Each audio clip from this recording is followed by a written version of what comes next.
ओम तत्पुरुषाय विद्महे महादेवाय धीमहि तन्नो रुद्र प्रचोदयात्।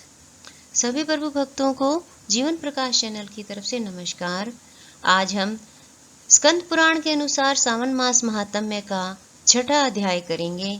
इससे पहले हम 5 अध्याय कर चुके हैं। छठे अध्याय का शीर्षक है सोमवार व्रत विधान। तो चलिए शुरू करते हैं श्रावण मास महात्म्य का छठा अध्याय। सनत कुमार बोले, हे भगवन, मैंने रविवार का हर्षकारक महात्म्य सुन लिया। अब आप श्रावण मास में सोमवार का महात्म्य मुझे बताइए। ईश्वर बोले, हे सनत कुमार, सूर्य मेरा नेत्र है, उसका महात्म्य इतना श्रेष्ठ है, तो फिर उमा सहित अर्थात सोम मेरे नाम वाले उस सोमवार का कहना ही क्या। उसका जो महात्म्य मेरे लिए वर्णन के योग्य है, उसे मैं आपसे कहता हूँ। सोम चंद्रमा का नाम है और ब्राह्मणों का राजा है। यज्ञों का साधन भी सोम है। उस सोम के नाम के कारणों को आप सावधान होकर मुझसे सुनिए, क्योंकि वह वार मेरा ही स्वरूप है। अतः इसे सोम कहा गया है। इसीलिए यह समस्त राज्य का प्रदाता तथा श्रेष्ठ है। व्रत करने वाले को यह संपूर्ण राज्य का फल देने वाला है। हे विप्र, उसकी विधि सुनिए। मैं आपको विस्तार पूर्वक बता रहा हूँ। 12 महीनों में सोमवार अत्यंत श्रेष्ठ है। उन मासों में यदि सोमवार व्रत करने में असमर्थ हो, तो श्रावण मास में इसे अवश्य करना चाहिए। इस मास में इस व्रत को करके मनुष्य वर्ष भर के लिए व्रत का फल प्राप्त करता है। श्रावण में शुक्ल पक्ष के प्रथम सोमवार को यह संकल्प करें कि मैं विधिवत इस व्रत को करूंगा या करूंगी। शिवजी मुझ पर प्रसन्न हो। इस प्रकार चारों सोमवार के दिन, और यदि 5 हो जाएं, तो उसमें भी प्रातः काल यही संकल्प करें और रात्रि में शिवजी का पूजन करें। 16 उपचारों में सायंकाल में भी शिवजी की पूजा करें और एकाग्रचित होकर इस दिव्य कथा का श्रवण करें। हे सनत कुमार, इस सोमवार की कही जाने वाली विधि को अब मुझसे सुनिए। श्रावण मास के प्रथम सोमवार को इस श्रेष्ठ व्रत को प्रारंभ करें। मनुष्य को चाहिए कि अच्छी तरह स्नान करके पवित्र होकर श्वेत वस्त्र धारण कर लें और काम, क्रोध, अहंकार, द्वेष, निंदा आदि का त्याग करके मालती, मल्लिका आदि श्वेत पुष्पों को लाएं। इनके अतिरिक्त अन्य विविध पुष्पों से तथा अभिष्ट पूजन उपचारों के द्वारा ओम नमः शिवाय या त्रयंबक मंत्र से पूजा करनी चाहिए और हाथ जोड़कर भोलेनाथ का ध्यान करना चाहिए।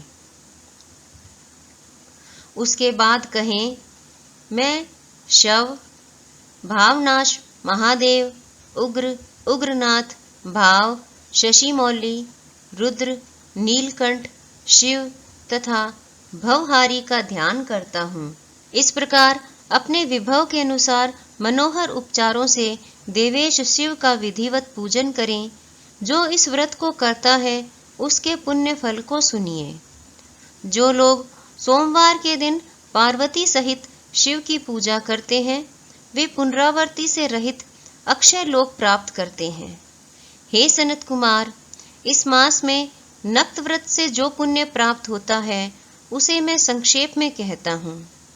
देवताओं तथा दानुओं से भी अभेद्य 7 जन्मों का अर्जित पाप नक्त भोजन से नष्ट हो जाता है। इसमें संदेह नहीं करना चाहिए। अथवा इस अत्युत्तम व्रत को उपवास पूर्वक करें। इसे करने से पुत्र की इच्छा रखने वाला मनुष्य पुत्र प्राप्त करता है और धन चाहने वाला धन प्राप्त करता है। वह जिस जिस अभिष्ट की कामना करता है, उसे पा जाता है। इस लोक में दीर्घकालिक वांछित सुखोपभोगों को भोग कर अंत में श्रेष्ठ विमान पर आरूढ़ होकर वह रुद्र लोक में प्रतिष्ठा प्राप्त करता है। चित्त चंचल है, धन चंचल है और जीवन भी चंचल है। ऐसा समझकर प्रयत्न पूर्वक व्रत का उद्यापन करना चाहिए।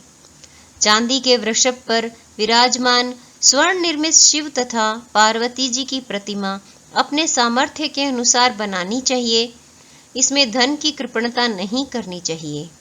उसके बाद एक दिव्य तथा शुभ लिंगतोभद्र मंडल बनाएं तथा उसमें 2 श्वेत वस्त्रों से युक्त एक घट स्थापित करें।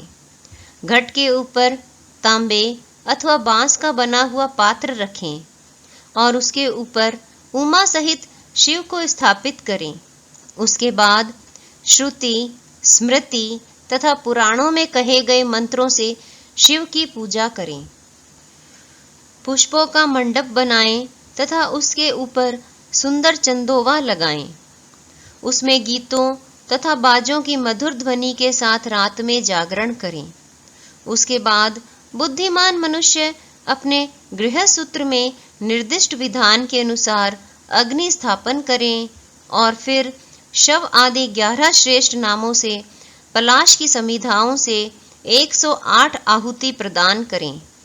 यव, व्रीहि, तिल आदि की आहुति आप्यायस्व इस मंत्र से दें और बिल्व पत्रों की आहुति त्रयंबक अथवा षडक्षर मंत्र ओम नमः शिवाय से प्रदान करें। उसके बाद स्विष्टीकृत होम करके पूर्णाहुति देकर आचार्य का पूजन करें और बाद में उन्हें गौ प्रदान करें। उसके बाद 11 श्रेष्ठ ब्राह्मणों को भोजन कराएं तथा उन्हें वंश पात्र सहित 11 घाट प्रदान करें। इसके बाद पूजित देवता को तथा देवता को अर्पित सभी सामग्री आचार्य को दें और तत्पश्चात प्रार्थना करें, मेरा व्रत परिपूर्ण हो और शिव जी मुझ पर प्रसन्न हो। उसके बाद बांधुओं के साथ हर्षपूर्वक भोजन करें। इसी विधान से जो मनुष्य इस व्रत को करता है वह जिस जिस अभिलषित वस्तु की कामना करता है उसे प्राप्त कर लेता है। अंत में शिवलोक को प्राप्त होकर उस लोक में पूजित होता है। हे सनत कुमार, सर्वप्रथम श्री कृष्ण ने इस मंगलकारी सोमवार व्रत को किया था। श्रेष्ठ आस्तिक तथा धर्मपरायण राजाओं ने भी इस व्रत को किया था। जो इस व्रत का नित्य श्रवण करता है वह भी उस व्रत के करने वाले का फल प्राप्त करता है। इस प्रकार श्री स्कंद पुराण के अंतर्गत ईश्वर सनत कुमार संवाद में श्रावण मास महात्म्य में सोमवार व्रत कथन नामक 6ठा अध्याय पूर्ण हुआ। ओम नमः शिवाय।